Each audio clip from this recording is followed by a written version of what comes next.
हे welcome back students. So आज का हमारा वीडियो जो है ये आरटीपी को लेकर के है। सबसे पहली क्लैरिफिकेशन, क्योंकि आप लोगों के एग्जाम्स बहुत ही नज़दीक है, क्या हम ये आरटीपी करें मैम या इसको हम छोड़ सकते हैं? तो बेटा, अगर आप लोगों ने जुडिशरी अपडेट्स या फिर आपके स्टैट्यूटरी अपडेट्स ये अच्छे से कर लिए, इसके वीडियो मैंने भी अपलोड किए हुए हैं, आप चाहो तो उधर जाके देख सकते हो। अगर आपने ये अच्छे से कर लिए तो इसके अंदर जो भी नोटिफिकेशंस हैं या केस लॉज हैं उसकी एप्लीकेशन समझना है तो इसमें क्वेश्चंस दिए हुए हैं, तो फटाफट से उसे ना सिर्फ ऑरली करके निकल जाओ, क्योंकि आंसर्स भी आरटीपी में पीछे हैं, तो आप देखोगे तो आपको समझ आ जाएगा, आपकी एप्लीकेशन हो जाएगी।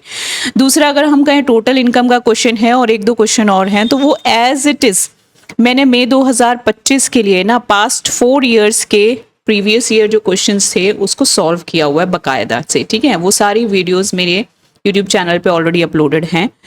तो उसमें जितने इंपॉर्टेंट चैप्टर्स हैं ना, आप लोगों के क्रूशियल चैप्टर्स हैं, वो सब के सब मैंने 4 इयर्स कवर किए हुए, राइट।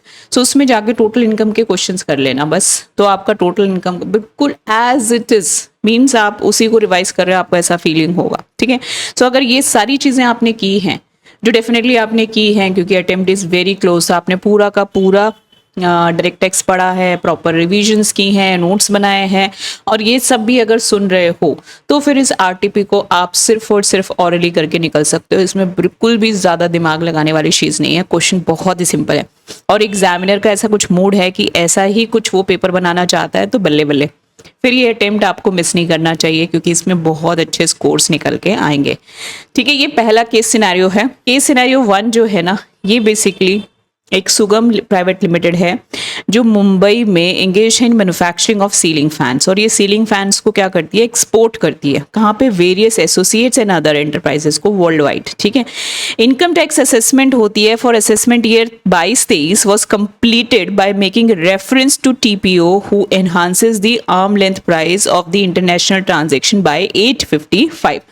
तो सबसे पहले यहाँ पे असेसमेंट ईयर 22-23 में टीपीओ को रेफर किया जाता है और एनहांस करके कितनी है, 855 लाख्स। ठीक है, the company applied for APA in March 2024 और साइन कब किया है, जुलाई 2024। हमको पता है कि हमारे लिए एपीए की जो रेलेवेंस है वो तब होती है जिस दिन वो साइंड होता है, तो साइंड की डेट हमें अपने पास लिख लेनी है, that is July 2024। Okay, the tax assessment for assessment year 21-22, तो असेसमेंट ईयर 21-22 के लिए जो टैक्स असेसमेंट है regarding ALP of international transaction was disputed before the tribunal. तो ये डिस्प्यूटेड थी, ठीक है, कहाँ पे? ट्रिब्यूनल में, which set aside the order for fresh consideration by the assessing officer in June 2024।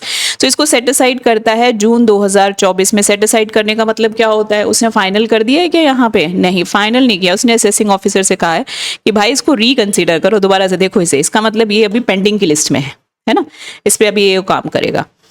So the company also applied for rollback benefits which was agreed and signed in, sign भी हुई है और एग्री भी हुई है कब? दिसंबर 2024। तो क्या हमारे लिए साइनिंग डेट इंपॉर्टेंट है? यस। तो ये जो एपीए है यहाँ पे रोल बैक बेनिफिट जो है वो कब साइन हुआ है? दिसंबर 2024। If the APA is applied, the ALP determined for the assessment year 22-23, कौन सा assessment year? 22-23 would get enhanced by 580 lakhs as against 855 lakhs originally determined by TPO। तो अगर हम इसे अप्लाई करेंगे एपीए को तो फिर हमारा कितना रहेगा? 580 अगेंस्ट 855। ठीक है, अब यहाँ पे सुगम जो है इसकी एक एसोसिएट एंटरप्राइज है जिसका नाम है फाइबर इंक इन ऑस्ट्रेलिया। ठीक है, सो फाइबर इंक क्या करती है? Wants to appoint an agent in India. क्या करने के लिए? एजेंट का काम क्या है? ये प्रोक्योर करेगा raw material from India for the purpose of manufacture of its products in Germany. किसके प्रोडक्ट्स? फाइबर इंक के प्रोडक्ट्स की मैन्युफैक्चरिंग के लिए रॉ मटेरियल उठाने की जिम्मेदारी इस एजेंट को दी गई है जो इसने भारत में अपॉइंट किया। The person entity so appointed would be authorised to enter into contracts on its behalf after negotiation with the suppliers, है ना, उसके बिहाफ पे वो कॉन्ट्रैक्ट भी कर सकता है। ठीक है, अब तो ये हमारे लिए क्या हो गया? ये किसको हम क्या बोलेंगे? क्या ये इसकी एसोसिएट एंटरप्राइज कहलाएगी? यस, ये इसके बिहाफ पे बिहेव कर सकती है। ठीक है, Sugam private limited borrowed US. अब ये सेकंड स्टेप है, यहाँ पे इसने 100 लाख लिए कहाँ से? ट्रिपल इंक यूएसए से। ये इंपॉर्टेंट है, कब? 1 जुलाई 2019 under a loan agreement approve by the central government, central government ने अप्रूव कर रखा है, उसके तहत interest is payable half yearly, foreign currency 4% per annum, foreign currency में पे किया जाएगा 4% per annum on every half yearly, और वो हाफ ईयरलीज क्या है? 31 दिसंबर और 30 जून। For the half yearly ended 31 December 2024, interest was paid on 28 February 2025 after deducting TDS. So यहाँ पे से जो डिटेल मेरे पास निकल के आती है, बेसिकली क्या है? इंटरेस्ट का ही प्रॉब्लम है, ठीक है। और इंटरेस्ट क्या है? 31 दिसंबर को ड्यू हो रहा था, लेकिन पे कब हुआ है? 28 फरवरी 2025। बस ये मेरे लिए रेलेवेंट है। यहाँ पे मेरे लिए क्या रेलेवेंट था? ये जो एजेंट है इंडिया में, ये इसके बिहाफ पे कॉन्ट्रैक्ट कर सकता है, ठीक है।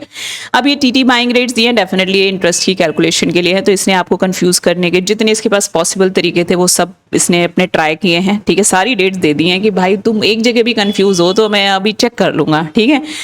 Sugam private limited exported its products to unrelated parties. अब ये क्या कर रहा है? मैंने जैसे कि आप लोगों को बोला कि सुगम क्या करता है? एक्सपोर्ट्स करता है, तो ये अपनी एसोसिएट एंटरप्राइज को तो कर ही रहा था, लेकिन साथ में किसको कर रहा है? Unrelated party. कौन है? मिडलैंड्स कनाडा, ठीक है। इसने लेकिन जब इसके साथ एक्सपोर्ट किया ना, तो यहाँ पे कोई भी डॉक्यूमेंट, प्रिस्क्राइब डॉक्यूमेंट या इंफॉर्मेशन का कोई रिकॉर्ड नहीं रखा है इन रिस्पेक्ट ऑफ सेल, और सेल कितनी की है? 12 करोड़ की, ठीक है। सो यहाँ पे मेजर क्वेश्चन क्या है? ये जो रिकॉर्ड्स हैं इसका मेंटेनेंस, तो ये इसने नहीं किया, ठीक है। हमें मोटे तौर पे इस क्वेश्चन में से यही चीजें निकल के आई है। अब हम पहले क्वेश्चन पढ़ेंगे, फिर अपना दिमाग लगाएंगे। For which of the following assessment years can the company validly claim roll back benefit under the advance pricing agreement APA provisions. So APA के प्रोविजन के तहत किन सालों के लिए ये रोल बैक अप्लाई कर सकती है? तो सबसे पहले में पता होना चाहिए रोल बैक का प्रोविजन क्या करता था। वो क्या कहता था कि जो रोल बैक है उसमें 2 कंडीशन है। एक तो return for such roll back years has to be filed with in section 139(1) time limit, ठीक है। क्या ये हो रहा है? अगर क्वेश्चन में नहीं माना होगा तो हमारा प्रिजम्पशन क्या है? हो रहा होगा, क्योंकि अगर उसने नहीं किया होगा तो वो हमें बताएगा। दूसरी कंडीशन जो बहुत इंपॉर्टेंट है, assessment for the roll back year has not been completed on the date of filing AP application और हैज नॉट अटेन्ड फाइनलिटी, ठीक है। मींस अपील जो है वो पेंडिंग होनी चाहिए। अगर अपील क्लियर हो चुकी है, वो साल जो है वो क्लियर हो चुका, उसका असेसमेंट कंप्लीट हो चुका, तो फिर हमें उसे कंसीडर नहीं करना है। सो अब इस क्वेश्चन के अंदर हमारे पास ईयर्स कितने मेंशन्ड हैं? तो ये वाला ईयर है, इससे पीछे कौन सा है? 23, 24, 22, 23, 21, 22, 20, 21, ठीक है। सो इससे पिछले 4 साल 20, 21 यहाँ पे जो भी असेसमेंट है उसके बारे में कुछ भी क्लियर नहीं है, सो हम ये मान लेते हैं पेंडिंग ही होगा। क्या इस साल के लिए एलिजिबल है? यस। अब हम कहते हैं 22, 23 और 21, 22 इन दोनों सालों के लिए, है ना। तो क्या इन दोनों सालों में से कुछ प्रॉब्लम है? यस। जो 21-22 वाला साल है ना, इसमें ट्रिब्यूनल ने क्या किया था? इसका यहाँ डिस्प्यूट था, है ना। लेकिन क्या डिस्प्यूट के बाद ट्रिब्यूनल ने इसे फाइनलाइज कर दिया था? नहीं, हमने यहाँ लिखा था ना पेंडिंग है, मीन्स ये भी पेंडिंग है। 22-23 की हम बात करें, एलिजिबल है।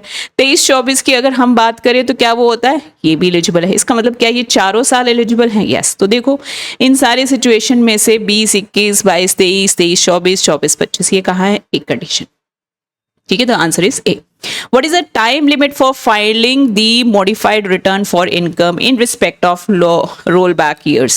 So जो rollback years हैं उसके केस में हम कब रिटर्न फाइल कर सकते हैं? तो बहुत ही क्लियर है, 3 months from the end of the month in which the APA is signed, ठीक है। APA कब साइन हुआ है? रोलबैक वाला ये साइन हुआ था हमारा, हमने यहाँ पीछे डेट लिखी हुई थी।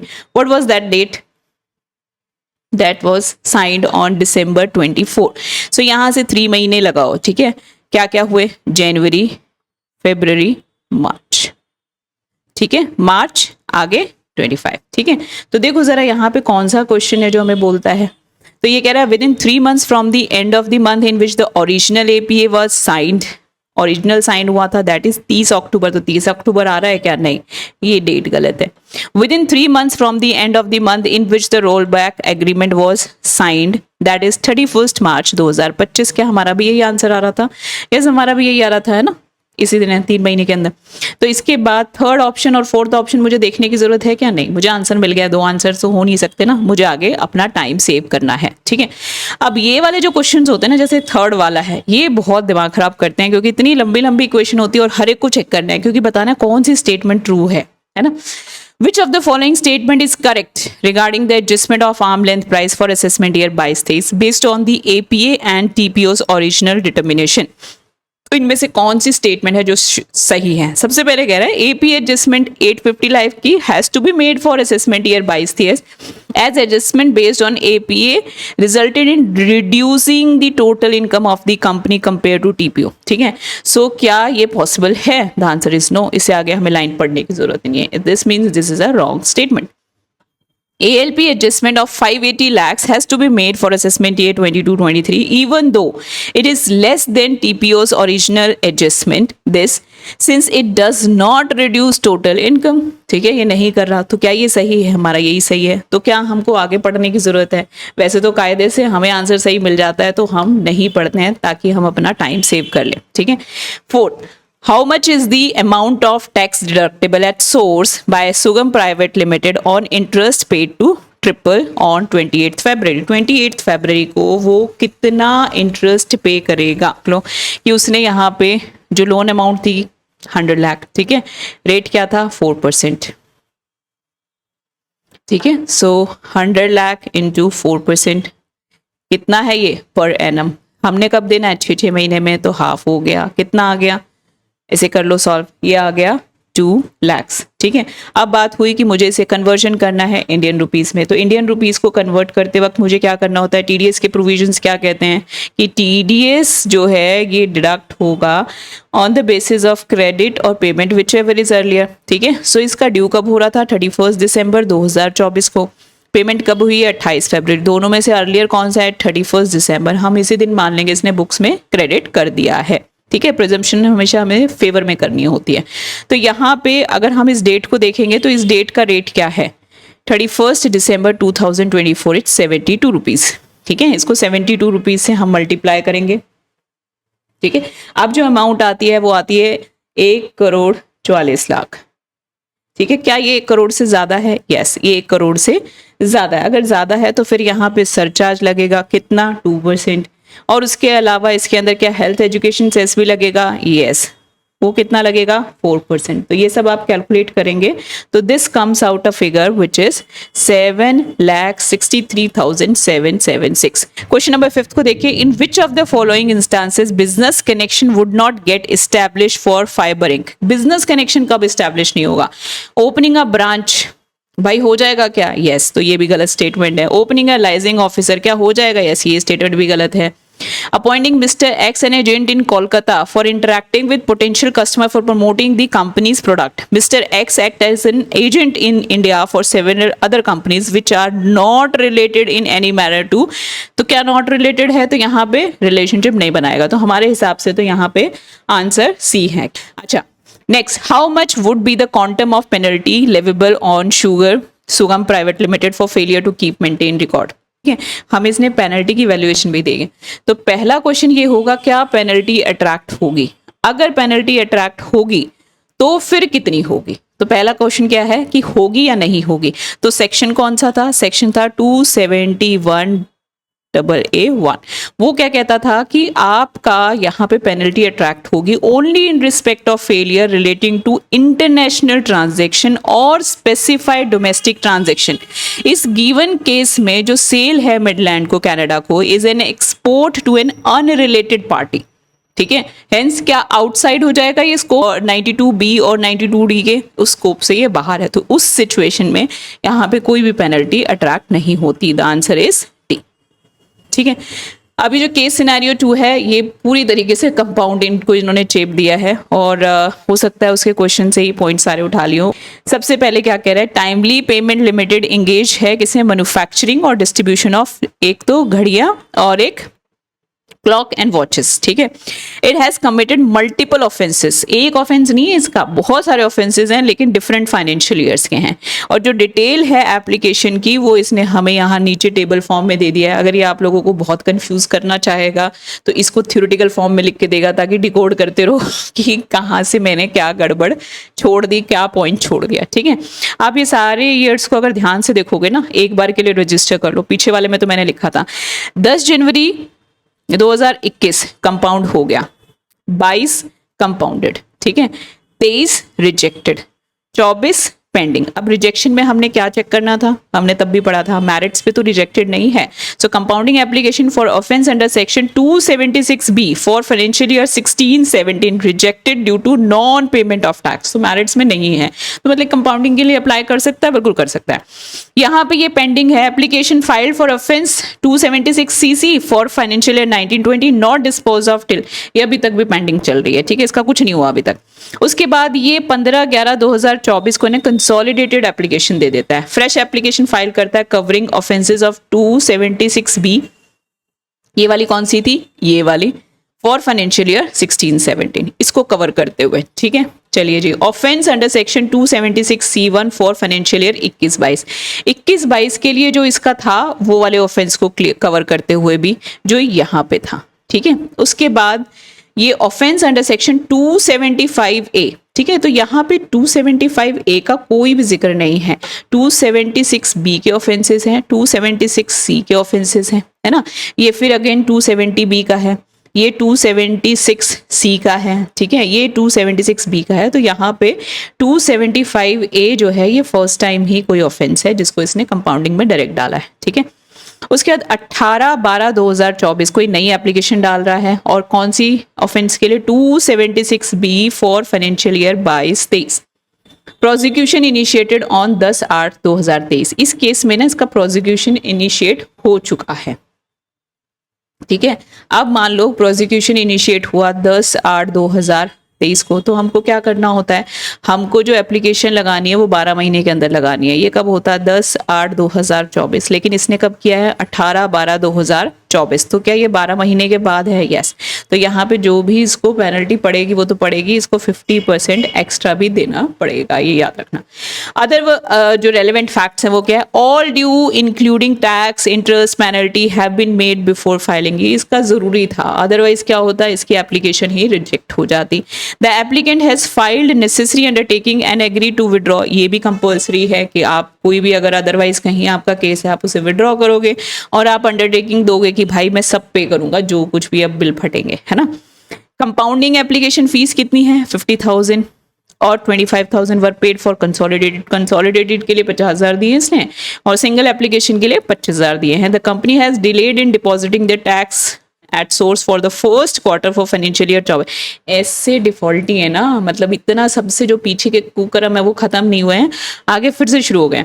तो 24-25 में भी ये डिफॉल्ट करता है कितना, for 135 days। No prosecution proceedings yet commence for such offence, अभी इसके लिए कोई प्रोसिक्यूशन नहीं है कंपनी के, तो इस मामला जा सकता है कि ऑफकोर्स जा सकता है। Company has paid all TDS interest penalties etcetera, assume that the normal compounding charges in each of the above offence is 45,000, ठीक है।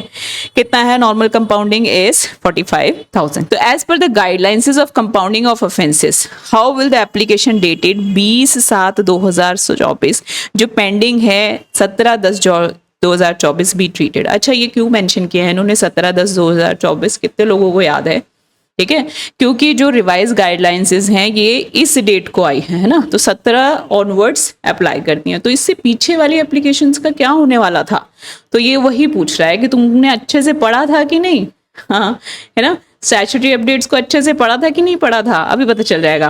तो it will be treated as debarred, तो गलत है, डी बार तो नहीं होगा, हमें आगे लाइन ही नहीं पढ़नी। It will be disposed of as per previous, तो क्या प्रीवियस है ही नहीं, वो गाइडलाइंस ही नहीं बची, तो क्या उसके अकॉर्डिंग होगा, नहीं। It will be treated as the first application, सही कह रहा है, पहली एप्लीकेशन की तरह ही माना जाएगा, under the revise guidelines and no fees required to paid, ये सही आंसर है। It will be rejected automatically, नहीं, ठीक है। So the right answer is C. Next question देखते हैं, what rate of compounding charges shall be applied on compounding the offense under section 275A for the financial year 23-24 included in the consolidated application। कौन से rate से लगेगा? देखो यहाँ पे मैंने बताया था 275 का जिक्र तो फर्स्ट टाइम हो रहा है, कंसोलिडेटेड एप्लीकेशन में गया है, लेकिन इसका जिक्र फर्स्ट टाइम है। तो जब कोई भी ऑफेंस फर्स्ट टाइम हम अप्लाई करते हैं तो हमारे पास क्या रेट लगता है? Normal rate. तो इसमें हमें कुछ और सोचने की जरूरत ही नहीं। देखते हैं क्वेश्चन नंबर 9 को।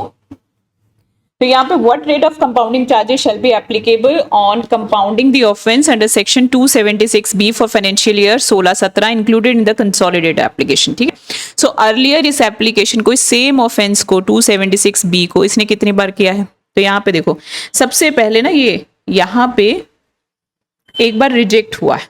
ठीक है, so once it is rejected, तो ये जो सेकेंड टाइम कर रहा है इसको हम क्या लेंगे? सेकेंड टाइम, है ना। तो ये सेकेंड टाइम है, तो यहाँ पे हम इसे कैलकुलेट करेंगे तो हमारा क्या आएगा?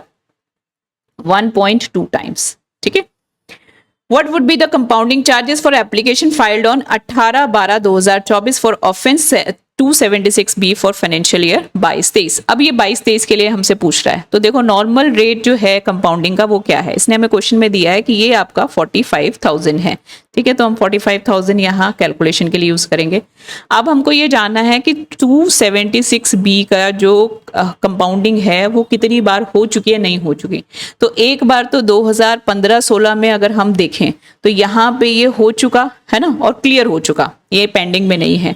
उसके बाद फाइनेंशियल ईयर 16-17 में पहले रिजेक्ट हुआ, फिर यहाँ आया, तो 16-17 के साथ भी हुआ, तो वो दूसरी बार हो गया। और उसके बाद अब ये जब कर रहा है यहाँ पे, तो this is consider to be third time. ठीक है, सो ये थर्ड टाइम है। तो थर्ड टाइम होगा तो पहले केस में हम नॉर्मल लगाते हैं, फिर हम 1.2 लगाते हैं, फिर 1.4, तो यहाँ क्या होगा? 1.4। ठीक है, अब क्योंकि ये जो केस है, ये केस के अंदर जो कैलकुलेशन है उसमें हमारे पास एक अदर फैक्टर ये था कि ये 12 महीने के बाद डाल रहा है इस एप्लीकेशन को, है ना। तो इसके ऊपर 50% की जो भी इसकी चार्जेस आएंगे उसके ऊपर 50% की पेनल्टी भी ऐड होगी। तो टोटल कितना आ जाएगा? This will come to be 94,500। Clear है? ठीक है, 11th क्वेश्चन देखते हैं। Whether application for compounding of offence can be filed for the third quarter of financial year 24-25? क्या इसके लिए भी ये फाइल कर सकता है? तो इसने हमें ऑप्शन दिए, हम ऑप्शन एक एक करके देखेंगे। पहली चीज, no application for compounding can be filed only after initiation of prosecution. कैसा है? The answer is no. No application for compounding can not be filed for offence related to delay in. नहीं, ऐसा भी कुछ नहीं है, ऑल ऑफेंसेस के लिए अवेलेबल है। यहाँ तक तो आप जेल भी जाए हो, ठीक है, तो भी अवेलेबल है। तो फिर ये तो क्या खेत की मूली है। Yes, application for compounding can be filed by the company even if prosecution proceedings are not yet commenced. काफी क्लोज लग रहा है, बट देखते हैं कुछ और भी है क्या। Since company has already paid TDS interest penalty no further action. अरे भाई, पे करने का मतलब आपका ऑफेंस खत्म नहीं हो जाता, means the answer is C. ठीक है, चलिए अब हम देखते हैं क्वेश्चन नंबर 12। एक सर्च जो है वो इनिशिएट होती है, और सर्च किसकी है? Conducted by the income tax department in India in the premises of mister Surya Prakash. इनके घर पे होती है। डेट क्या थी? 25/3/2025 को रेड होती है। ये वो काला दिन था। And it has come to notice of the department that Surya Prakash ने अर्न की थी income that tune of 5 lakh in country X. ठीक है, तो ये सूर्य प्रकाश जी हैं, इनकी कंट्री एक्स है। ठीक है, यहाँ पे क्या है? इनकी इनकम है, कितनी है? 5 lakhs। ठीक है, ड्यूरिंग द प्रीवियस ईयर 20-21 साल की। Further income tax department notice that existence of undisclosed gold jewellery भी है। ठीक है, वो क्या हो गई? एसेट, है ना, गोल्ड ज्वेलरी। मैंने यहां सीधे ही लिख दिया है, right. Which was purchase on 21/4/2022। 21/4/2022 को इसने इसे परचेज किया था। Neither this income nor the asset in question has been bearing to income chargeable under the provision of the income tax act. का ये बेचारे ने मेंशन नहीं किया, छुपा के रखा। तो ज्वेलरी जो थी has been purchase for 4.2 lakhs।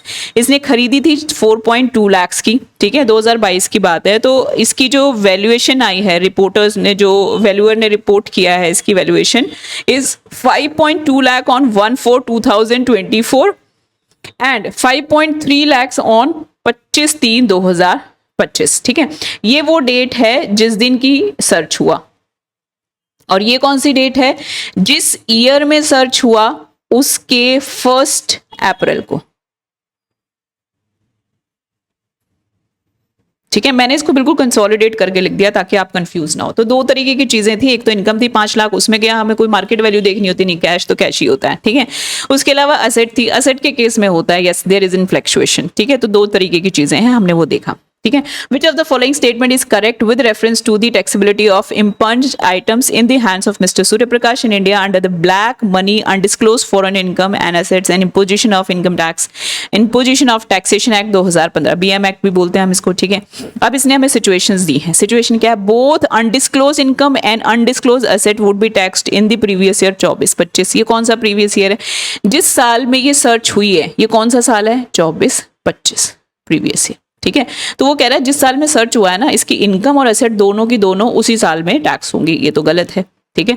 Undisclosed asset is taxable in the previous year 22-23 and undisclosed income in the year this. अब इसने डिफरेंस क्यों किया? आप लोगों को अगर अच्छे से याद हो सारा का सारा, तो जब हम अनडिस्क्लोज फॉरेन इनकम की बात करते हैं तो वो टैक्सेबल होती है in the year in which it relates, है ना। तो इनकम की बात करते हैं तो जिस ईयर से ये रिलेट करता है उसी ईयर में टैक्स होता है, मतलब 20-21 में। लेकिन अगर अनडिस्क्लोज फॉरेन एसेट की बात करते हैं तो वो टैक्सेबल होता है in the previous year in which it comes to the notice of assessing officer, ठीक है। सो असेसिंग ऑफिसर के नोटिस में किस साल में आया है, and the value of asset to be taxed is the fair market value on the date of the 1 April of that year, ठीक है। तो यहाँ पे कब नोटिस में आया है? ये आया है 2024-25। तो क्लियर है भाई कि इनकम जो कैश है वो कब होगा? तो यहाँ पे क्लियर है, जो इनकम है उसकी हम बात करेंगे तो इनकम कब टैक्स होगा? In the year of 2021। और अगर हम एसेट की बात करेंगे तो वो कब टैक्स होना चाहिए? 24-25। तो इसने क्या बोला है कि यहाँ पे 22-23 प्रीवियस ईयर 22, तो क्या है? नहीं। Undisclosed asset is taxable in the year 24-25 and undisclosed income in the year of 20-21। बिल्कुल सही कह रहा है, ठीक है। तो फिर ये बाकी सबकी जरूरत है क्या? हाँ हाँ जरूरत है, क्योंकि देखो यहाँ वैल्यूज कुछ अलग दे रखी है। सो बेसिकली ये 3 पॉइंट्स बात करते हैं डेट की, किस डेट्स को किस ईयर्स में हम उन्हें टैक्स करेंगे, और ये बात करते हैं वैल्यू क्या होगी, ठीक है। सो कैश की तो हमें वैल्यू का कोई टेंशन नहीं है, तो यहाँ वैल्यू के किस चीज की टेंशन है? एसेट की। तो एसेट की वैल्यू कौन सी लेनी है? अनडिस्क्लोज एसेट इज 4.2 लाख या 5.2 लाख या 5.3 लाख, इनमें से कौन सी वैल्यू लेंगे? तो हम ये वाली वैल्यू लिखते हैं, ठीक है। जिस साल में, जिस प्रीवियस ईयर में सर्च कंडक्ट हुआ उसके 1 अप्रैल को क्या डेट उसका वैल्यू था, तो दैट वाज 5.2। तो यहाँ पे क्या है? 5.2। दो आंसर्स क्या सही हैं? एक तो थर्ड और एक फिफ्थ। थर्ड और फिफ्थ कौन सा कह रहा है? योर सी पॉइंट, ठीक है। चलिए देखते हैं क्वेश्चन नंबर 13। ये एफआईआईस को रिलेट करता है, और जो लोग भी स्टॉक मार्केट को थोड़ा बहुत फॉलो करते हैं तो फिर वो लोग जानते होंगे कि आजकल एफआईआईस ने क्या तबाही मचा रखी है। आजकल क्या, जब से कोरोना हुआ है जब से तबाही मचा रखी है ना। सो देख लेते हैं इनका क्या है, क्या प्रॉब्लम है इनको। सो ये केस जो है ना, बेसिकली इसमें क्या है, पीटर पेट सिंगापुर की एक फॉरेन इंस्टीट्यूशनल इन्वेस्टर है जो कि सब्सिडरी है बेसिकली जूम लिमिटेड का, ठीक है। ये कहाँ की है? यूके की। सो ये जो पीटर पेट है ये अपना कमेंट्स करता है बिजनेस भारत में 1 दिसंबर 2024 को, जिसमें कि ऑन 31 मार्च 2025 ये अर्न कर लेता है short term capital gain 70 lakh. बताओ इतनी जल्दी इसने पैसा कमा भी लिया। यहाँ बेचारे सब लोग इन्वेस्ट कर करके थक गए, कुछ हाथ नहीं लगा। ऑन ट्रांसफर ऑफ क्या है? Listed shares of Indian company on which STT is paid. 3 factor हैं जो इंपॉर्टेंट हैं, जो हमारे क्वेश्चन को बेसिकली डायरेक्शन देंगे। How much is the tax payable by Peter pet limited on the short term capital gain for 70 lakh for assessment year 25-26। 70 lakh पे कितना short term capital gain उसे भारत को देना होगा। अब यहाँ पे जो सबसे इंपॉर्टेंट बात है ये है कि सेक्शन कौन सा है जिसको हमने ध्यान देना है। तो सेक्शन 115A आप लोगों को याद है, ठीक है। इसके अंदर जो की फैक्टर था वो कहता था the amount of income tax calculated on the income by way of short term capital gain refer to in section 111A shall be at the rate of 15%। अगर ट्रांसफर जो है वो 23 जुलाई 2024 से पहले हुआ है, ठीक है। 20% अगर वो 23 जुलाई 2024 की डेट या उसके बाद हुआ है, यहाँ पे 20% की एप्लीकेबिलिटी होगी। यस, अगर short term capital gain 111A के नेचर का है, वो क्या होता है? लिस्टेड इक्विटी शेयर है और एसटीटी पेड है। क्या दोनों कंडीशन यहाँ मीट हो रही हैं? यस। उस सिचुएशन में विद इन सेक्शन 115AD इसी के अंदर जो short term capital gain rate है वो क्या हो जाएगा? 15% बिफोर 23 जुलाई और 20% आफ्टर 23 जुलाई। ठीक है, ये याद रखना है। तो मेरी एप्लीकेबिलिटी किसकी है मैम, ये 111A की है या इसकी है। सो इसका सिर्फ कंडीशन है, ठीक है, क्या लिस्टेड शेयर है, क्या उस पे एसटीटी है, कंडीशन, ठीक है, बट इसी के दायरे में लगाया जाएगा ये टैक्स, ठीक है। 70 लाख का इसके पास शॉर्ट टर्म कैपिटल गेन है, इस पे इंटू करेंगे 20%, ठीक है, जो फिगर आएगी कितनी आएगी 14 lakhs, ठीक है। अब बात होती है क्या सरचार्ज होगा, क्या यहाँ सरचार्ज होगा, नहीं, क्यों, क्योंकि इनकम कितनी है 1 करोड़ से नीचे है, सरचार्ज नहीं होगा। क्या हेल्थ एंड एजुकेशन सेस होगा, डेफिनेटली, इसको तो मैम हम कभी नहीं छोड़ते, आपकी जेब में 1 रुपया नहीं होगा ना, हम तब भी ले लेंगे, चलो जी ले लो। तो 14 lakhs का 4% निकालेंगे, ये कितना आएगा 0.56, तो टोटल कितना हो गया 14.56। क्या इसमें दे रखा है ये, यस मैम, तो डी हमारा यहाँ पे आंसर है, ठीक है। चलिए देख लेते हैं क्वेश्चन नंबर 14। तो जो नेट प्रॉफिट है रेनबो लिमिटेड का, वो इसकी statement of profit and loss में कितना है 27,22,000 आफ्टर डेबिटिंग क्रेडिटिंग। तो ये सारी की सारी एंट्रीज को इसने डेबिट क्रेडिट कर रखा है, हमको ये बताना है कि कितनी सही कितनी गलत।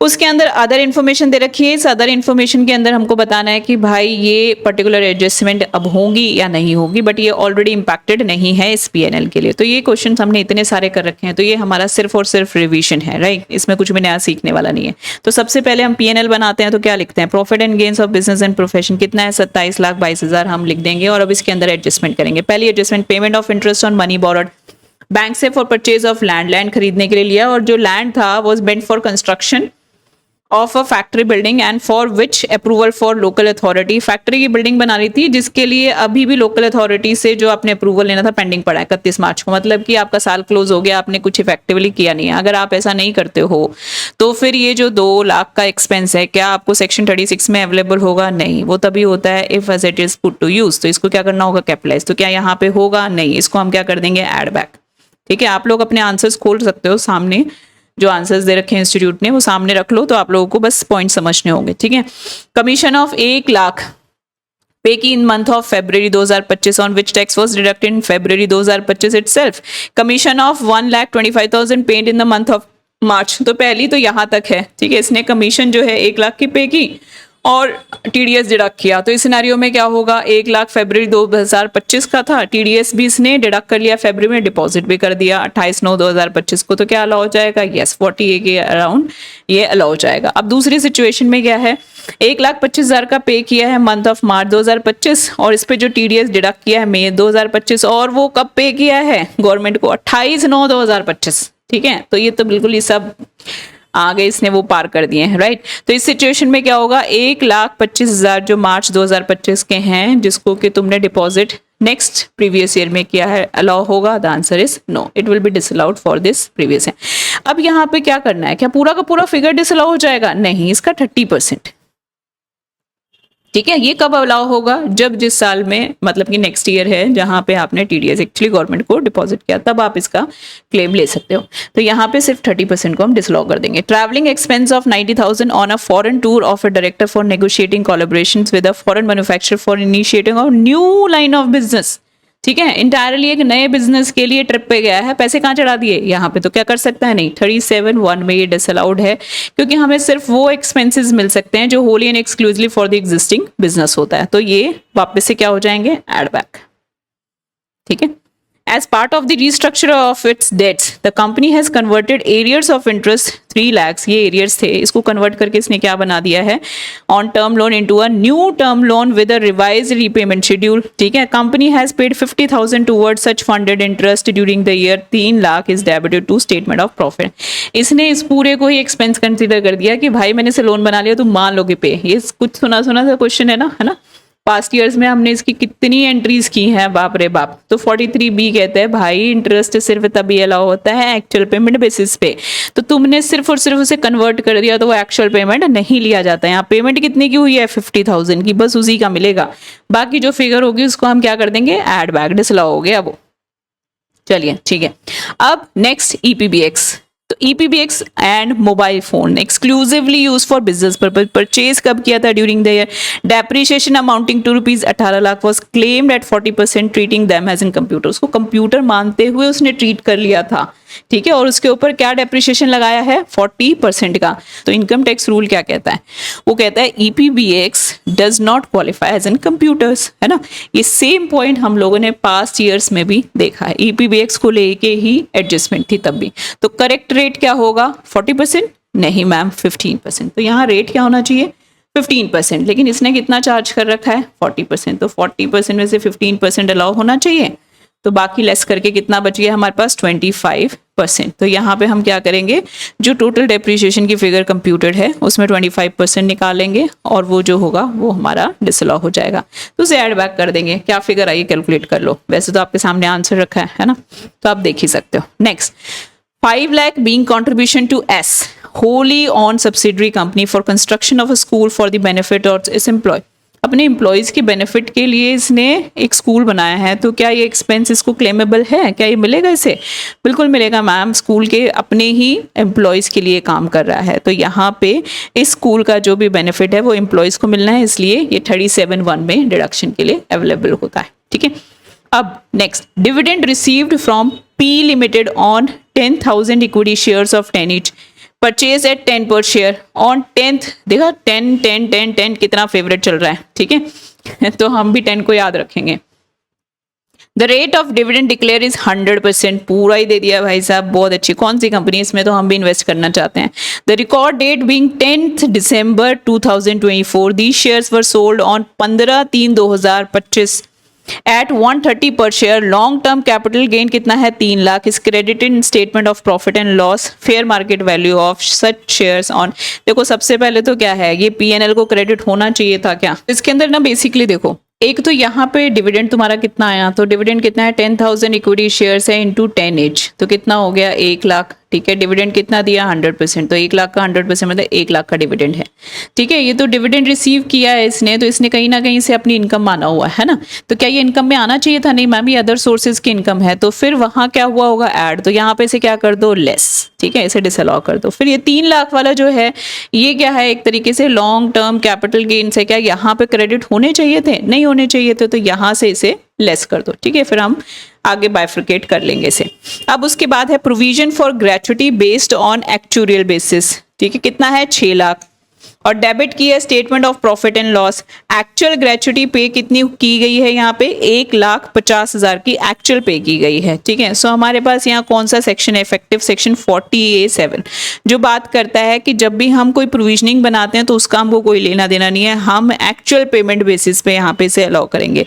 तो एक्चुअल कितनी पे हुई है यहाँ पे 1,50,000। ठीक है, तो 6 लाख को इसने क्या किया है, यहाँ पे प्रोविजनिंग क्रिएट करके लेस कर दिया। तो 6 लाख को करना नहीं चाहिए था, यहाँ से 1,50,000 को हम बाहर निकाल देंगे, तो कितना बच गया 4,50,000। तो इसे ऐड बैक कर देंगे डिसअलाउ करते हुए। ठीक है, चलिए अब हमको देखना है अदर इंफॉर्मेशन। तो इसमें पहला है provision for bonus for the year 23-24 paid on 15/11/2024 98,000। It is inclusive of payment by bearer cheque of 34,000। ये हमको फ्रेश एंट्री डालनी है। तो जो बोनस पे किया है वो कंपनी के लिए क्या हो जाएगा, एक्सपेंस है ना, तो यहाँ लेस करेंगे। बट कितना लेस करेंगे, टोटल सारा का सारा कर देंगे क्या, नहीं मैम। यहाँ पे 98,000 में से बेयरर चेक से आपने 34,000 पे किए हैं, कितनी हो जाएगी 64,000। ये हम यहाँ पे लेस करेंगे। अच्छा, अब सेकेंड सिचुएशन देखते हैं यहाँ पे। ठीक है, company has purchase and put to use a commercial vehicle of 8 lakh for the purpose of business. कब है put to use 21 March 2025 and calculated depreciation 15% for the full year. Full year के लिए उसने चार्ज कर लिया। Depreciation debited to statement of profit and loss is calculated on all other assets as per the rate prescribed in the income tax act। बाकी सबका हो चुका, इसी का बचा हुआ था। तो व्हीकल परचेज और पुट टू यूज कब हुआ है 21 मार्च 2025 को। तो एलिजिबिलिटी क्या बनती है इसकी 50% ऑफ द रेट, है ना। इसने क्या चार्ज करना है, यहाँ पे ये कह रहा है 15%, तो हम कितना करेंगे हाफ 7.5%। तो डेप्रीशिएशन जो है 8 लाख की एसेट पे 7.5% से कैलकुलेट होगा, दैट्स कम 60,000। तो 60,000 को हम यहाँ पे फ्रेशली डेप्रिसिएशन क्लेम दे देंगे। तो हम यहाँ से एक्सपेंस कंसीडर करेंगे इसे, ठीक है। ये सारी आपकी एडजस्टमेंट थी, इन सबको आप करोगे एडजस्ट तो आपका जो टोटल इनकम है वो आ जाएगा। किसी को कुछ भी यहाँ पे प्रॉब्लम हो, क्योंकि टोटल इनकम का क्वेश्चन आप लोगों का कंपलसरी होता है, तो definitely mark me, comment me, ठीक है। कुछ भी कहीं पे भी कुछ दिक्कत लगती है। अब आ जाते हैं question number 15। Shanti foundation, a charitable institute registered under section 12AB में रजिस्टर्ड है, is engage in the preservation of forest, और अकाउंटेंट जो है वो institution provides the following detail of the institution as to a chartered accountant. Examine करो, discuss करो treatment of each of the independent situation in the hands of a charitable institution for the previous year 24-25 as per provisions of the income tax act. Your answer should be followed with reason. चलो तो first वाला देखते हैं क्या बोल रहा है। ये कह रहा है the institution follows mercantile system, ठीक है। ये मर्केंटाइल सिस्टम फॉलो कर रहा है, एक्चुअल पेमेंट बेसिस नहीं फॉलो कर रहा है। During previous year 24-25 has incurred electricity expenses of 1,20,000 for the period pertaining to the year 24-25। 24-25 का ही बिल है, कितना है, 1,20। The electricity expenses was actually paid in on 15 April 2025। Pay कब हुआ है, नेक्स्ट ईयर। तो प्रीवियस ईयर क्या था हमारा 24-25, लेकिन पे कब हुआ है 25-26 में, ठीक है। सो यहाँ पे कह रहा है दो an account payee cheque in which year such expenditure will be treated as an application of income of the Shanti foundation. किस साल में कंसीडर करेंगे भाई हम। तो यहाँ पे सिंपली अगर हम सेक्शन 11 को अप्लाई करें तो वो क्या कह रहा था कि जब भी हम कोई एक्सपेंस की बात करते हैं तो उसे एप्लीकेशन ऑफ इनकम माना जाता है, और जब भी हम एप्लीकेशन ऑफ इनकम की बात करते हैं तो हम उस साल को कंसीडर करते हैं जब एक्चुअली में पेमेंट की गई है। तो पेमेंट कब की गई है, 25-26 में। अगर 25-26 में पेमेंट की गई है तो क्या हम इसे इस साल में टैक्स करेंगे 24-25 से या 25-26 में करेंगे। तो हम 25-26 में से करेंगे, ना कि 24-25 में, ठीक है। तो यहाँ पे ये 25-26। Next, the foundation was cultivating 15 एकड़ of agriculture land. Agriculture operation से ये अर्न करता है 10 lakh during the previous year 24-25। Whether exemption under section 10(1) will be available to Shanti foundation. तो ये आप लोगों से क्लियर कर रहा है, 12A भी अच्छे से आपको पता है कि नहीं, ठीक है। तो हमने इसे पढ़ा हुआ है कि जब भी हम 12A की बात, AB की बात करते हैं तो वहां पे हमें सेक्शन 10 की कोई भी एग्जाम्पशन अवेलेबल नहीं होती है ना, लेकिन एक एक्सेप्शन था। एक्सेप्शन क्या था, 10(1), और वो क्या था, एग्रीकल्चर इनकम। एग्रीकल्चर इनकम की एग्जाम्पशन यहाँ अवेलेबल होती है, उसको हम अप्लाई करेंगे तो पूरी तरीके से एग्जाम्प्ट है और इस पे टैक्स नहीं होगा। क्या लिखेंगे ma'am, yes, the income tax जो एग्रीकल्चर इनकम ऑफ 10 लाख है, it is fully exempted under section 10(1). Now Shanti Foundation has earned rental income for previous year 24-25 amounting to rupees 4 lakh. It receives 3 lakh up to 31st December 2024 of such income. However, the balance of 1 lakh was received on 31 August 2025. Up to what period the institution can apply the same amount towards the object of the institution? The institution has excised. देखो यहाँ इसने figures तो हमको जरूर दिए, ठीक है, but in figures का एज सच कोई रेलेवेंस नहीं है। वो हमसे जानना ये चाहता है कि जब भी आप इनकम रिसीव करते हो तो उसकी एप्लीकेशन के लिए आपके पास कितना टाइम होता है, आप कब तक उसकी एप्लीकेशन कर सकते हो इनकम की, विच इज वैलिडली अवेलेबल, ठीक है। तो सेक्शन 11 क्या बात कर रहा था यहाँ, अगर हम उसकी प्रोविजन को देखेंगे तो income not applied during the previous year still be treated as applied if application is made in the next year, immediate next year, and trust opting in writing before due date of filing return under section 139(1). ये mandatory है कि उसको उसमें writing में उसे देना पड़ेगा। तो अगर हम इसे यहाँ अप्लाई करें तो जो 24-25 की इनकम है शांति फाउंडेशन की, ठीक है, क्या ये इसे next year, next previous year के लिए भी अप्लाई कर सकता है, yes, till the end of previous year 25-26। लेकिन उसके लिए उसे क्या करना होगा, उसे 139(1) की रिटर्न से पहले राइटिंग में देना होगा, ठीक है। ये आप इसे मेंशन करेंगे। नाउ देख लेते हैं क्वेश्चन नंबर 16, और ये TDS का क्वेश्चन है, और एज इट इज TDS के पास्ट ईयर क्वेश्चंस उठाओगे तो वहीं से मिलेगा question. As it is question है, मेरे ख्याल से नाम में भी चेंज नहीं है ठीक है, एज इट इज क्वेश्चन है और कई बार पूछा गया, तो एग्जामिनर का लगता है थोड़ा सा ये फेवरेट वाला टाइप है। In respect of the following independent cases हैं सारे के सारे, you are required to discuss the provisions related to tax deducted at source या tax collected at source for the year 31 March 2025। एक एक केस को देख लेते हैं। मिस्टर राजू परचेज करते हैं scrap of ₹55 lakh from mister Sandeep for the purchase purpose of his manufacturing unit and credited him in the books of accounts, ठीक है जी। Mr. Raju furnished a certificate to Mr. Sandeep that the scrap shall be utilized for manufacturing, ये important था, है ना, carried on by him and shall not be used for trading purpose, तो इसने clarification दे दी है। Mr. Raju made the payment of 45 lakh during financial year this and assume turnover both mister Raju and Sandeep जो हैं दोनों की ही टर्नओवर एक्सीड्स 10 करोड़, ठीक है, financial year 23-24 के लिए। तो यहाँ पे देखो जो मेन मुद्दा है वो क्या है, स्क्रैप परचेज का, ठीक है। फैक्ट्स क्या है, मिस्टर राजू की बात करें तो वो मैन्युफैक्चरर है, मिस्टर संदीप की बात करें तो वो सेलर ऑफ स्क्रैप है। दोनों की ही टर्नओवर जो है 10 करोड़ से ऊपर है फाइनेंशियल ईयर 23-24 की, ठीक है।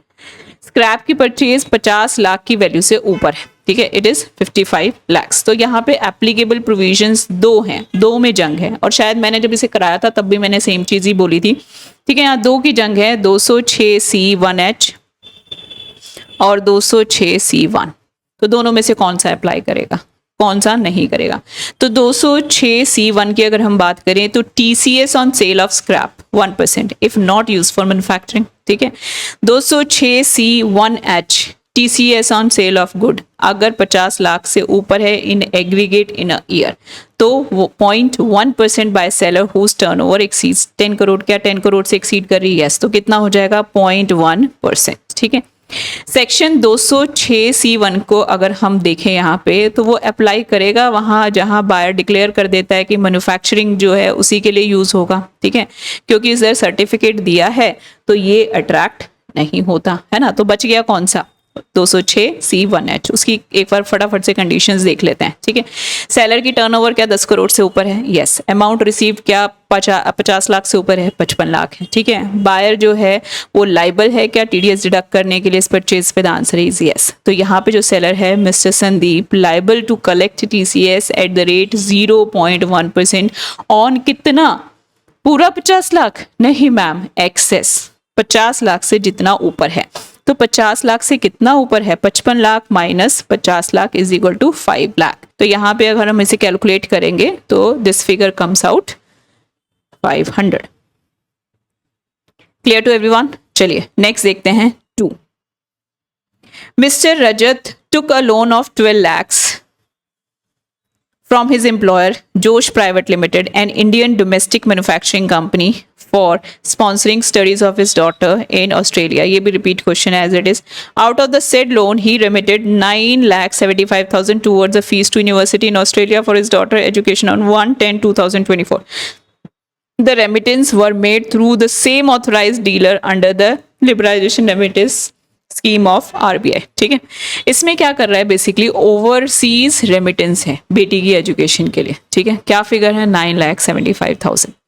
कौन रेमिट कर रहा है, मिस्टर रजत, जो कि रेजिडेंट इंडिविजुअल। पर्पस क्या है, ट्यूशन फी दे रहा है, ठीक है। कहाँ पे, ऑस्ट्रेलिया में। रेमिटेड किसके अंडर है, LRS के अंडर। कितनी फिगर है, 9.75 लाख। डेट क्या है, 1/10/2024। तो यहाँ पे कौन सा सेक्शन है जो रोल में आ जाएगा, सेक्शन 206C1G, ठीक है। ये क्या कहता है, एजुकेशन के लिए अगर हम TCS की बात करें तो अगर 7 लाख से ऊपर है और आउट फ्रॉम फाइनेंशियल इंस्टीट्यूशंस है तो 0.5, फॉर एजुकेशन और मेडिकल ट्रीटमेंट है और 7 लाख से ऊपर है तो 5%। अदर रेमिटेंसेस हैं, टूर, इन्वेस्टमेंट्स एक्सेट्रा, तो 20%, और इसमें कोई भी थ्रेशोल्ड नहीं है। इस केस में ये किस पर्पस के लिए है, एजुकेशन के पर्पस के लिए है। एम्प्लॉयर से लोन लिया हुआ है, कोई फाइनेंशियल इंस्टीट्यूशन से नहीं लिया है। सो क्या ये एलिजिबल होगा for concession 0.5% rate, no, it will not be available, this concession will not be available to him। तो TCS रेट यहाँ क्या होगा, 5%। थ्रेशोल्ड कितना है, 7, तो 9.75 में से हम माइनस कर देंगे 7 लाख, तो डिफरेंस कितना बचा, 2,75,000। इसके ऊपर TCS कितना होगा, 5%, दैट इज 13,750। चलिए देख लेते हैं क्वेश्चन नंबर 17। इसको भी आप लोगों ने कहीं ना कहीं सुन लिया होगा। बेसिकली ये आप लोगों का केस था DCIT versus travel designers India private limited. अभी हम लोगों ने इसके अंदर जुडिशियल जो अपडेट्स किए थे उसके अंदर बिल्कुल सेम स्टोरी थी, थोड़ा सा बस नाम वाम का बदलाव कर दिया है। As I told you in that video itself कि देखो जो भी अमेंडमेंट्स होती हैं, केस लॉज होते हैं, उसमें नाम या फिगर में थोड़ा सा वेरिएशन देके एज इट इज केस पूछ लिया जाता है। तो this is an perfect example of that, ठीक है। ये केस यहाँ पे किसका है, डिफेक्टिव रिटर्न का, ठीक है। और वहां पे भी मैंने इसको अच्छे से समझाया, जिसने वहां सुन लिया इस क्वेश्चन को स्किप कर सकते हैं। और यहाँ पे सिर्फ और सिर्फ मुद्दे की बात क्या है कि जिस दिन मैंने ओरिजिनल रिटर्न फाइल की थी वो डेट, या फिर जिस दिन मैंने रिवाइज्ड रिटर्न फाइल की थी वो डेट, इन दोनों में से कौन सी डेट से मैं कैलकुलेट करूंगा यहाँ पे कि मुझे नोटिस इशू किया जा सकता है। ठीक है, तो यहाँ डीबार्गिंग है कि असेसिंग ऑफिसर ने जो नोटिस भेजा है वो वैलिड भी है कि नहीं है, सिर्फ यही चेक करना, पूरा केस एज इट इज है। तो एस लिमिटेड फाइल करता है अपना रिटर्न 139(1) में 15 सितंबर। यहाँ फिगर्स को इसने छेड़खानी की हुई है तो ध्यान रखना कहीं वो फिगर एज इट इज ले जाओ। असेसमेंट ईयर 23-24 के लिए return found to be defective और इंटीमेट किया जाता है इसको 10 मई 2024 को। एसएससी से रेक्टिफाई कर देता है विद इन 15 डेज, तो रेक्टिफाई कर देते तो एक्सेप्ट हो जाएगा यस। तो उसी मूवमेंट में ना this return will step into the shoes of the original return, मतलब it will be understood as an filed on 15 September 2023 itself. ठीक है, defect was rectified on 19 May 2024, तो क्या विद इन 15 डेज हो गया? Yes. The return was processed and the intimation was sent on 15 July 2024, right. Subsequently the assessing officer issued a notice under section 140 on 21 जून 2024। 21 जून 2024 को ये इसको fresh notice भेजता है 143(2) का। तो यहाँ पे ना ये जो है एस, ये कहता है कि भाई ये नोटिस ही बार्ड है बाय लिमिटेशन, तो मैं इसको बिल्कुल भी एंटरटेन नहीं करने वाला, मैं इसके जवाब ही नहीं दूंगा क्योंकि नोटिस ही इनवैलिड है। तो सारा क्वेश्चन उस चीज का है। 143(2) की अगर हम बात करें तो वहां पे क्या होता था, no notice under this subsection shall be served on the assessee after the expiry of 3 months from the end of the financial year in which the return is furnished under section 139 or in response to notice under section 142(1), है ना। So main important बात की थी कि return furnish हुई कब है। अब ये महाशय जो भेज रहे हैं ना, ये कंसीडर कर रहे हैं कि जिस दिन इस आदमी ने अपनी रिटर्न को रिवाइज किया है, यहां से 3 मंथ्स, मुझे ईयर एंड के बाद 3 मंथ्स, तो इसको कंसीडर करूं 19 मई को, तो इसका क्लोजिंग क्या हुआ 24-25, है ना। सो ये 25 के बाद अप्रैल मई जून, तो ये कहता है कि ये 3 मंथ्स के, तो देखो इस 3 मंथ्स के अंदर अंदर ही तो मैंने तुमको नोटिस भेज दिया। वो कहता है अरे बाप पे, ये जो आपने मुझे डेट कंसीडर की ना, ये नहीं कंसीडर होगी, डेट ये कंसीडर होगी। क्यों? क्योंकि मैंने रेक्टिफिकेशन विद इन टाइम किया है, तो मेरी ओरिजिनल रिटर्न जो है वही वैलिड रहेगी। तो अगर इसकी बात करूं तो इसका ईयर क्या है, इसका ईयर है 23-24, है ना। सो यहां से कितने दिन बनते हैं, अप्रैल मई जून, लेकिन कौन सा 2024, और तुम 2025 में भेज रहे हो। ठीक है, दिस इज द फैक्ट। तो मैम इसको क्या, हमको यहाँ पे वो जो जुडिशियल व्यूज को मेंशन करना है। देखो आपको केसेस इसलिए ही पढ़ाए जाते हैं कि आप डायरेक्ट रेफरेंस ले सको। फिर भी आपको अगर नहीं याद है तो आप कह सकते हो there isn't set aside, there isn't decided case of an supreme court with the same facts. ठीक है, आगे मत लिखना I don't remember the name. ठीक है, आप सिर्फ इतना कह करके और अपने क्वेश्चन को सॉल्व कर सकते हो कि following that this and this is this. ठीक है, सो इसमें हमें सारे फैक्ट्स लिख करके कैलकुलेट करके दे देना है। चलिए देख लेते हैं क्वेश्चन नंबर 18, राइट। ये क्वेश्चन बेसिकली ना पेनल्टी का क्वेश्चन है और पेनल्टी अंडर सेक्शन 270A। अगर ये सेक्शन आपने अच्छे से पढ़ा हुआ है तो आपका यहाँ पे टेस्ट हो जाएगा, और अदरवाइज आप इसके बेसिक्स यहाँ सीख जाएंगे, पेपर में अटेम्प्ट कर पाएंगे, कोई इशू नहीं है। तो मिस्टर कबीर फाइल करते हैं अपनी return for assessment year 25-26, declare करते हैं अपनी इनकम 35 लाख। कब? 2 नवंबर 2025 को। जब उसकी इनकम को प्रोसेस किया जाता है तो टोटल इनकम डिटरमाइन होती है अंडर सेक्शन 143(1), कितनी? 45 लाख। स्क्रूटनी होती है असेसिंग ऑफिसर, उसमें कुछ चेंजेस करते हैं 40A(1) के और 43B के, और फिर इसका असेसमेंट ऑर्डर पास करते हैं 143(3) में, और इनकम कितनी बना देते हैं 85 लाख।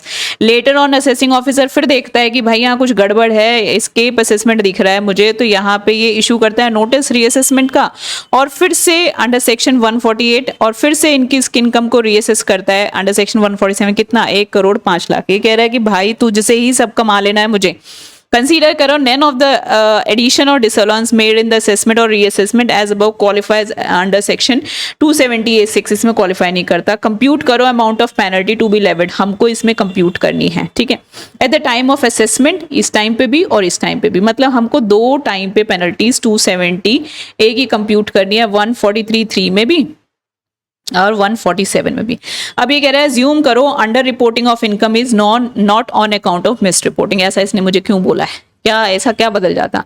क्योंकि मैम अंडर रिपोर्टेड इनकम होती है तो पेनल्टी 50% है। ठीक है, टैक्स 50% ऑफ टैक्स, और अगर मिस रिपोर्टेड होता तो यहाँ पेनल्टी होती 200%। तो इसने इसलिए क्लियर कर दिया है कि 50% यूज करना है। ठीक है भाई, 50% यूज करेंगे। अब हमारे पास यहाँ सबसे पहला मुद्दा क्या है, 143(3) में हम सबसे पहले यहाँ पे कैलकुलेट करेंगे फिगर्स को। ठीक है, तो यहाँ पे इसकी 143(3) में कितनी इनकम असेस हुई है? 85 लाख। ठीक है, इसमें से हम माइनस कर देंगे जो 143 1A में की थी, कितनी की थी 45, तो कितनी बच गई 40 लाख। तो 40 लाख क्या हो गई, अंडर रिपोर्टेड इनकम हो गई। अब हम इस पे टैक्स कंप्यूट करेंगे, इस पे टैक्स कंप्यूट करेंगे और उसका डिफरेंस निकालेंगे। तो 85 पे जब हम कंप्यूट करेंगे तो हमारे पास यहाँ 10 लाख तक का स्लैब है। उसके बाद 10 लाख से ऊपर अगर हम बात करें तो 75 लाख पे तो 30% फ्लैट जाएगा। और इस 10 लाख पे अगर हम स्लैब पे कंप्यूट करेंगे तो कितना आता है 1,12,500। ठीक है, तो ये 30% कंप्यूट करके 1,12 ऐड करेंगे इसके अंदर।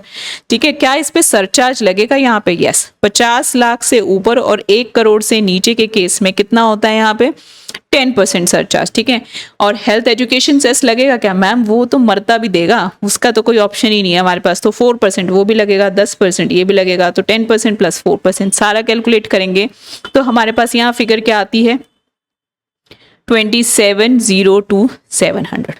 ठीक है, अब उसके बाद हमको क्या करना है, हमको ये 45 लाख पे कंप्यूट करना है। अब 45 लाख के ऊपर कंप्यूट करो कितना आएगा।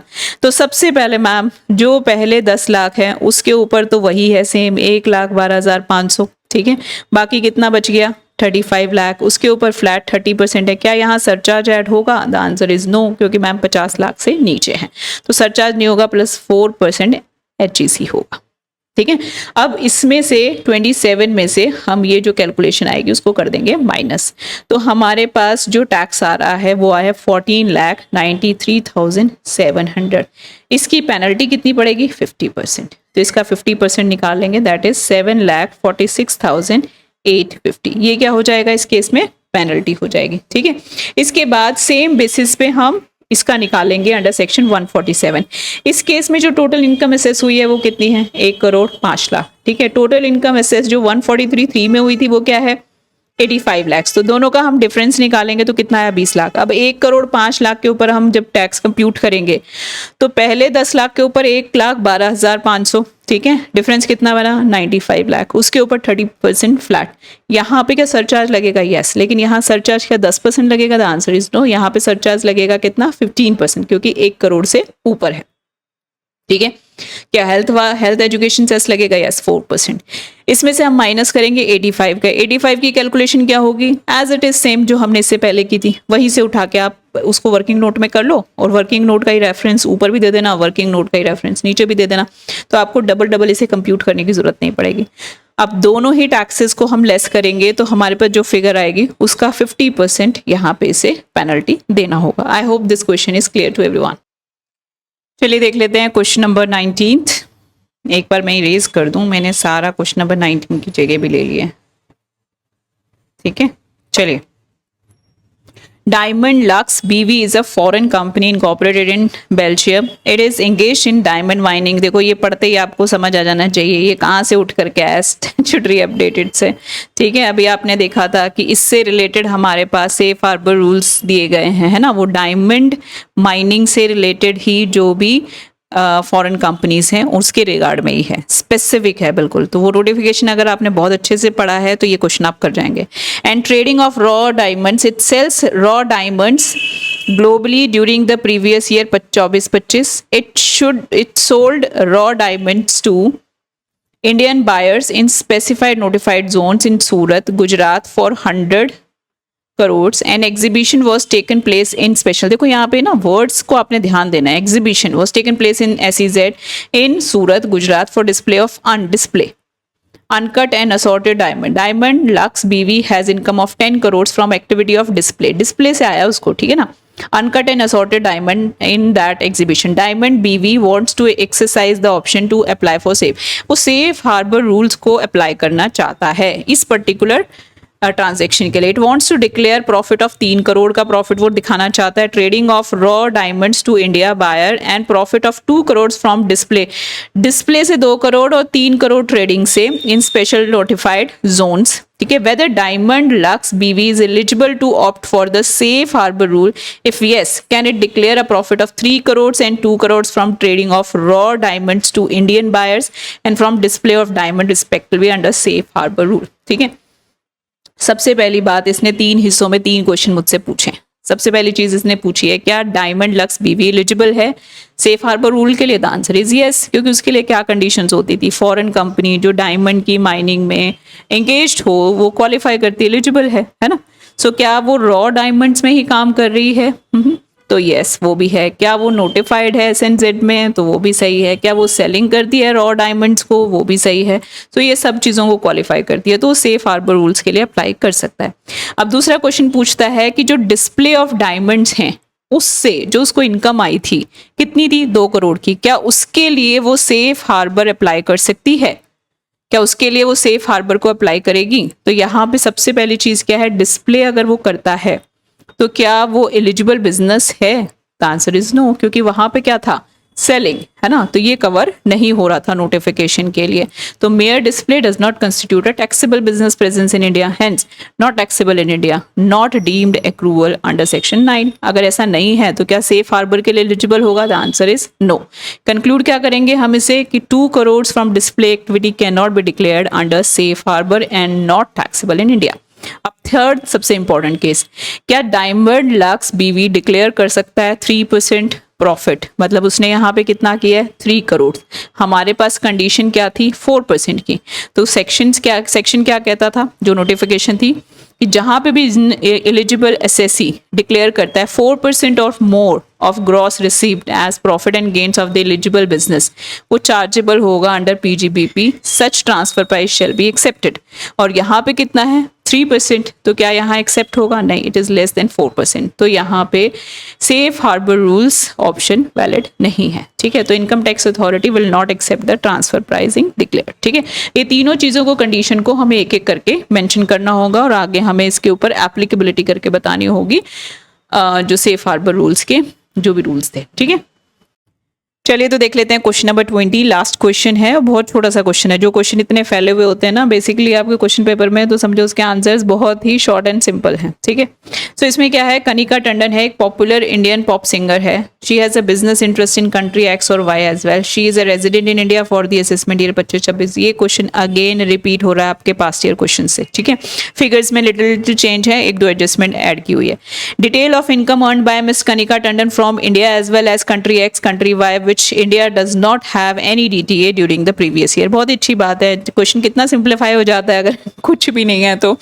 ठीक है, Kanika has deposited 1.5 lakh in PPF and paid life insurance premium 1 lakh. ठीक है जी, कंट्री X में ये शेयर करती इनकम इज नॉट एग्जाम्प्ट। यहाँ पे शेयर इनकम एग्जाम्प्ट नहीं है। Loss from house property is not eligible. यहाँ हाउस ये एलिजिबल नहीं है, तो इसका मतलब यहाँ जो हाउस प्रॉपर्टी इनकम है इसके पास इंडिया से, ये है XAY, तो ये ब्रैकेट्स में मतलब लॉस है, तो ये लॉस एलिजिबल नहीं है सेट ऑफ के लिए। Other incomes in country Y, agriculture income is chargeable to income tax. Country Y के अंदर एग्रीकल्चर इनकम टैक्स हो रही है। चलिए जी, बहुत अच्छी बात है। इंडिया में नहीं टैक्स होती है, लेकिन इंडिया में इंडिया वाली एग्रीकल्चर इनकम टैक्स नहीं होती, बाहर की होगी तो टैक्स हो जाएगी। इसके अलावा ये बिजनेस इनकम है सिंगिंग प्रोफेशन से, being owner of a cricket team, daily super players, other businesses and share income from partnership firm, not evidence by any instrument in writing. मतलब पता नहीं है हमको कि एक्चुअल में वहां कोई फर्म थी या नहीं थी, क्योंकि हमारे पास उसके कोई डॉक्यूमेंट्स नहीं है। So country Y agriculture income is chargeable to income tax. ठीक है, वहां चार्ज हो रही है। In country X miss Kanika has paid income tax of 2.16 crore. X country में इसने 2.16 करोड़ दिया है। इन कंट्री Y इसने 2.44 करोड़ टैक्स दिया है।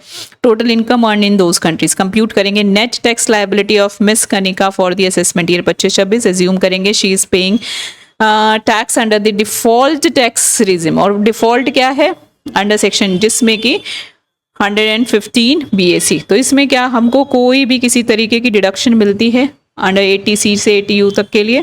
ठीक है, तो यहाँ पे ये बेनिफिट नहीं है, तो मतलब ये वाली एंट्री का तो यहाँ कोई फायदा ही नहीं है। ठीक है, तो कंप्लीटली इग्नोर होगी। राइट, चलिए अब सबसे पहले हम इसका असेसमेंट कैलकुलेट करते हैं। तो इनकम फ्रॉम हाउस प्रॉपर्टी निकालेंगे, तो बेसिकली हमको यहाँ बताना है कि इंडिया में इसको क्या टैक्स देना है।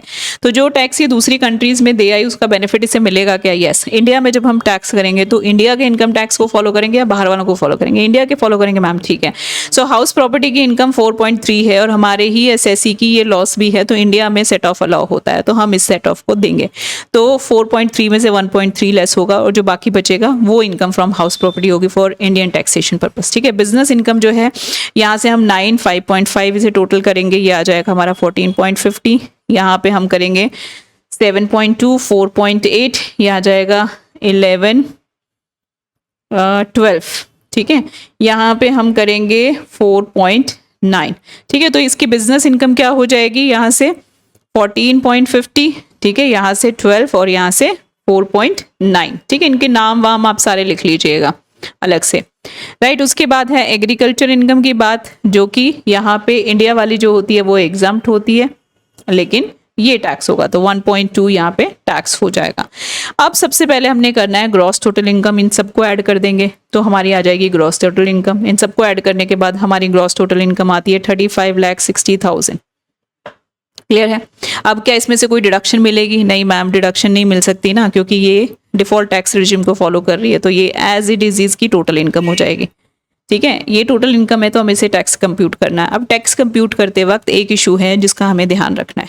एग्रीकल्चर इनकम वैसे तो भारत में एग्जाम्प्ट है, ठीक है, लेकिन फॉर टैक्सेशन पर्पस हम उसे कंप्यूट करते हैं। ठीक है, तो हम यहाँ पे इसे कंप्यूट करेंगे तो 35.60, ठीक है, इसके अंदर अगर हम ऐड करेंगे तो यहाँ पे हमारे पास कितनी है, तो ये हमारे पास ऐड हो जाएगी 1.5 था ना, 1.5 करोड़ हम इसे ऐड करेंगे तो 1.5 करोड़ ऐड होने के बाद हमारे पास फिगर आ जाएगी 37,10,0,000। ये 37 करोड़ हैं बेसिकली, है ना। तो अब इसके अंदर हमें जब कैलकुलेट करना है तो हम क्या करेंगे, क्योंकि ये डिफॉल्ट टैक्स रिजिम को फॉलो कर रहा है तो 15 लाख तक तो स्लैब्स होते हैं और 15 लाख के ऊपर क्या होता है, फ्लैट 30%। ठीक है, तो 15 लाख तक का जब हम कंप्यूट करेंगे तो कितना बनता है, 1,40,000 स्लैब अप्लाई करेंगे। ठीक है, बाकी पे 30%, तो यहाँ से 15 लाख निकाल दो, जो फिगर आएगी वो कैलकुलेट कर लो, कितना आया 3695। ठीक है, इसके ऊपर हम 30% चार्ज करेंगे। अब क्वेश्चन आता है कि क्या यहाँ पे हमको सरचार्ज या वो कुछ देखना है? नहीं मैम, अभी तो सिर्फ इतना ही देखेंगे और कैलकुलेट करके निकालेंगे। ठीक है, ये आप लोगों को अच्छे से याद रखना है। सो ये जो मेरे पास वैल्यू आएगी कितनी आई, 11,0990। ठीक है, आप लोग साथ में मैच कर रहे होगे।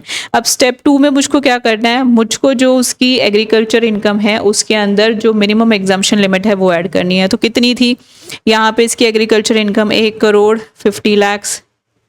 ठीक है, उसके अंदर 3 लाख हम ऐड कर लेंगे, है ना, मिनिमम एग्जाम्पशन 153। तो हम ये टेस्ट कर रहे होते हैं बेसिकली कि ये जब इसी की वजह से अगर ये टैक्सेबिलिटी ब्रैकेट में आ रहा है, ठीक है, अगर कोई और इनकम ना होती तो फिर ये कितना टैक्स देता है। इस सबको भी हम सेम स्टेप से कैलकुलेट करेंगे और यहाँ पे जो हमारा टैक्स कैलकुलेट होकर के आएगा वो कितना आएगा, 4280। क्लियर है। तो अब हम इसमें से इसे माइनस कर देंगे तो हमारे पास जो फिगर निकल के आती है वो कितनी आती है, 1067 10,000। ठीक है, अब ये जो फिगर है ये कितनी है, तो क्या इसके ऊपर अब सरचार्ज ऐड होगा? यस मैम, सरचार्ज भी लगेगा, HAC भी लगेगा। सरचार्ज कितना लगेगा, 25%, क्योंकि इसकी यहाँ पे 2 करोड़ से एक्सीड कर रही है, और प्लस 4%, इन दोनों को हम ऐड करेंगे और जो भी टैक्सेस हैं उसको कंप्यूट कर लेंगे तो ये इसकी टैक्स लायबिलिटी आ जाएगी। क्या बात खत्म हो गई? नहीं मैम, ऐसे कैसे खत्म हो जाएगी, मार्क्स कैसे आएंगे फिर? ठीक है, ये इसकी टैक्स लायबिलिटी है। अब देखो, ये इसकी भारत में टैक्स की लायबिलिटी बनती थी, बट भारत में बाहर देशों में भी तो ये टैक्स पे कराया। अब वो इनकम अगर भारत में ये कैलकुलेट कर रहा है तो वो टैक्स का बेनिफिट भी तो आएगा। ठीक है, सो वो बेनिफिट हम देंगे अंडर सेक्शन 91। ठीक है, उसको हम कैसे कैलकुलेट करते हैं, हमें सबसे पहले कैलकुलेट करना होगा इन सारी की सारी चीज़ों के केस में क्या एवरेज टैक्स लायबिलिटी बनती है। मुझे लगता है इसके क्वेश्चन आप लोगों ने बेइंतहाई कर रखे होंगे, क्योंकि ये तो हम बार बार कैलकुलेट करते हैं। ठीक है, सो एवरेज रेट निकालेंगे हम, पहले इंडिया का निकालेंगे। तो इंडिया में इसने कितना टैक्स पे किया है, 13,87,23,000। कितनी इनकम पे किया है इसने, इस वाले पे 3560। ठीक है, तो कितना आ गया इसका एवरेज रेट, 38.967%। राइट, उसके बाद मुझे निकालना है कंट्री एक्स के लिए। तो कंट्री एक्स के लिए इसने टैक्स कितना पे किया है, कंट्री एक्स का इसने टैक्स पे किया है 2.16 करोड़। और ये किस इनकम पे किया है इसने, इसकी इनकम कितनी थी कंट्री एक्स में, तो लॉसेस को तो वहाँ देखते ही नहीं, तो इनकम कितनी थी 12 करोड़। ठीक है, तो इसका एवरेज हम निकालेंगे। तो एवरेज कैसे निकालेंगे, कितना टैक्स पे किया डिवाइडेड बाय कितनी टोटल इनकम। ठीक है, तो एवरेज रेट कितना आ गया 18%। ऐसे ही हम वाई के केस में निकालेंगे तो टैक्स इसने कितना पे किया है, यहाँ पे इसने पे किया है 2.44 ठीक है। टोटल इनकम इसकी कितनी थी, देखो यहाँ पे कितनी थी, तो 4.9 तो यही हो गया, प्लस 1.2 ये हो गया 6.1। ठीक है, इसको हम परसेंटेज निकालेंगे तो दिस कम्स आउट 40%। अब हमको सिर्फ और सिर्फ क्या करना है, रिलीफ देने से पहले हमको कंपैरिजंस करने हैं कि कौन सा रेट यहाँ अप्लाई होगा। ठीक है, सो यहाँ पे 91 सेक्शन में जो भी डिडक्शन होगी हम दोनों के ऊपर अप्लाई कर देंगे। आई होप ये कंपैरिजंस आपको करने आते हैं। तो this was all about your RTP. I hope आप लोगों को इससे कुछ बेनिफिट मिलेगा, और ये क्वेश्चन सिर्फ रिवीजन के लिए होते हैं। Might it be RTP, it's MTP, whatever it's like. ठीक है, इसके लिए आप अपना सब कुछ पहले पढ़ के बैठो। और माय सजेशन वुड बी कि आप लोग इन क्वेश्चंस को पहले खुद किया करो, और उसके बाद कहीं फंसते हो then look for an video in solving it, कि मैं कहाँ ट्रैप्ड हूँ, वो आपको ज़्यादा बेनिफिट पहुँचाएगा।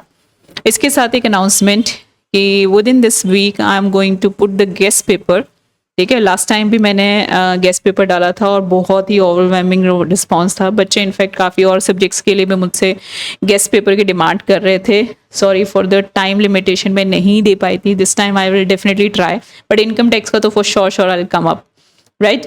अब उसमें हमारा बहुत ही अच्छा क्लिक था, एग्जामिनेशन में करीब 80% डायरेक्ट क्लिक था। बट इसका मतलब ये बिल्कुल नहीं होता कि सब कुछ छोड़ के सिर्फ गेस्ट पेपर की तरफ लग जाओगे। लास्ट में टाइम भी मैंने कहा था, गेस्ट पेपर देने का मतलब ये नहीं है कि कुछ मत करना, बस इसे करना। इसका मतलब ये है कि गेस्ट पेपर वाले जो क्वेश्चंस हैं उसे लास्ट मिनट पे एक बार कर जाना, क्योंकि साल भर मतलब तुम लोग 2 साल से मेहनत कर रहे हो। I can understand, we have, हम भी इसी सबसे निकले हैं ना। सो वो पूरी मेहनत हम बहुत मेहनत से करते हैं, फिर हमको लगता है कि किसी भी वजह से लास्ट मिनट पे ना मतलब हम कहीं कम ना पड़ जाए, है ना। जो हमने मेहनत की है उसे वैसा ही कुछ हमें रिजल्ट मिल जाए। तो just to support that particular feeling I am giving this guess papers. Okay, thank you so much for listening, take care, bye bye.